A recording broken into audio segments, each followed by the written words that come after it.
ঘুমন্ত অবস্থায় মায়ের মাথায় ধারালো অস্ত্রের কোপ, পরবর্তীতে পুলিশের কাছে আত্মসমর্পণ ছেলের। ঘটনাটি ঘটেছে নদিয়া তেহট্টের বেতাই দক্ষিণ জিতপুরে। স্থানীয় সূত্রে খবর, অভিযুক্ত ফিলা দাস পেশায় অটো চালক। বুধবার রাতে হঠাৎই মা অর্চনা দাসের মাথায় কুড়ুল দিয়ে কোপ মারে এবং নিজের অটোতেও আগুন ধরিয়ে দেয়। পোড়া গন্ধ পেয়ে ঘুম ভেঙে যায় অভিযুক্তের বাবার। তিনি উঠে দেখেন অটো জ্বলছে।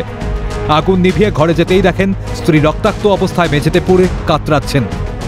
বন্ধ বেরোচ্ছে, গাড়ি চটপট চটপট করে পুড়ছি। আমি ঘুমের থেকে ওই অবস্থায় উঠে কলের থেকে জল নিয়ে গাড়িতে ঢাললাম, গাড়িটা নিবালাম। নিবি ঘরে গিয়ে লাইট জ্বালিয়ে দেখছি ও গদরাচ্ছি। ওকে তো তাড়াতাড়ি করে গামছাটা বাঁধলাম। আমরা কে এরকম কাজ করে গেল। তারপরে তো মাথায়।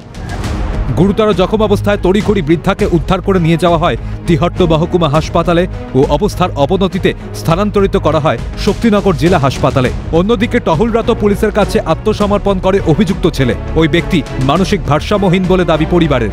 সব এসে দেখে ওই অবস্থা, তখন ওই পাড়া প্রতিবেশী সবাইগুলো নিয়ে হসপিটালে ভর্তি করা হলো।